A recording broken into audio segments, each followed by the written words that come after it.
We are in a phase right now of scientific enlightenment. And that age of enlightenment really started with the sequencing of the whole human genome. So this is a really incredible time, and it's a really important time. And so here in St. George, Utah, we've been on the cutting edge, I think, of really translating genomics into clinical practice. At Intermountain Precision Genomics, clinical utility is of the utmost importance, and what we're really focused on is our ability to bring new technologies from the bench directly to the bedside to help patients more quickly with new and innovative technologies that are not only more efficient and more effective, but safer for the patients. My name is Kim Valdez. I was diagnosed with stage 4 ovarian cancer on September 17, 2015. My initial reaction to my diagnosis was, I think they're wrong. Definitely in denial. I think probably most people are. You're shocked. It's like you think you'll never get cancer. Other people might, but you won't. I had 9 rounds of chemo, and then I had surgery at Intermountain. I had a hysterectomy. And then after my surgery, I had another 9 rounds of chemo and thought I was home free. I was in remission for not quite 6 months, and when I went in to see my oncologist, I went in to ask him if I could get my chemo port taken out. And he said, not now, I don't think, because your CA-125 is elevated, which means your cancer's back. And I was shocked. That's when we started discussing what was our next line of treatment. We actually sent her for genetic sequencing.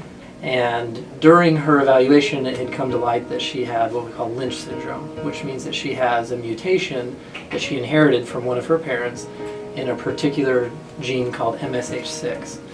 And there was data, or there is data available that shows that patients who have MSH6 mutations or have Lynch syndrome actually respond very well to immunotherapy.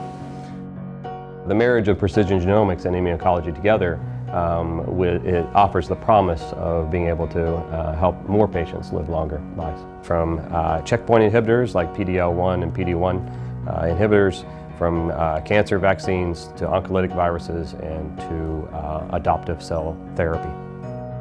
The difference between immunotherapy and chemo treatment is like day and night. With the immunotherapy, I feel absolutely great. I walk 7 days a week. 4 to 6 miles a day, lots of days beyond that if I get out in the mountains. I have a life again. This is the potential home run that comes with immunotherapy, and that's what the data shows, is that when people respond well to Keytruda and those therapies, it tends to work for a long period of time. We have a lot of new types of projects on the horizon through our Translational Science Center, focusing on new technologies and ways that we can help treat patients better and even prevent diseases from occurring altogether. One of those is looking at colon cancers. We have a cohort of individuals who had really great outcomes with standards of care within colon cancer, and then there's a group of individuals that don't do as well. We want to look at those two groups, compare them, and try to discover how we can better treat patients through new technologies. The drive to discovery for me means tackling the unknown, and we have an amazing opportunity to take advantage of that here at Intermountain. One thing that we have at Intermountain is a large biorepository of archival tissue specimens that we can use to look into doing whole genome on. Those specimens are also tied to clinically relevant data, so we have outcomes, treatment information, as well as survivorship information, and putting all of that together can really help us establish why some patients are responding to certain treatments and why others aren't. We have some pretty good ideas at Intermountain, and there are several projects lined up, but we also want to collaborate with the broader scientific community. So we want other scientists to know that we are open for ideas on how they can use our samples, interesting questions of clinical utility that they might have. We'd love to work together with groups and have these ideas and be doing cutting-edge research here at Intermountain. The future of genomics is amazing. There's amazing new technologies that are coming out, including our ability to now sequence to help people dose for things like antidepressants and other types of drugs. We're also branching out into more of a precision health. Instead of focusing just on oncology, we're going to be able to branch out into other diseases, including cardiovascular diseases, neurology diseases, and even endocrinology like diabetes.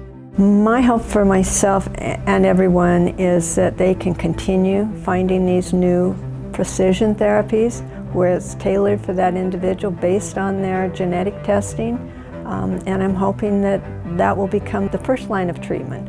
This is just an amazing opportunity to be part of something that will really help to improve people's lives. And we have the full backup of the Intermountain as a large nonprofit health organization to invest in precision medicine, precision genomics. Who would not want to be part of this?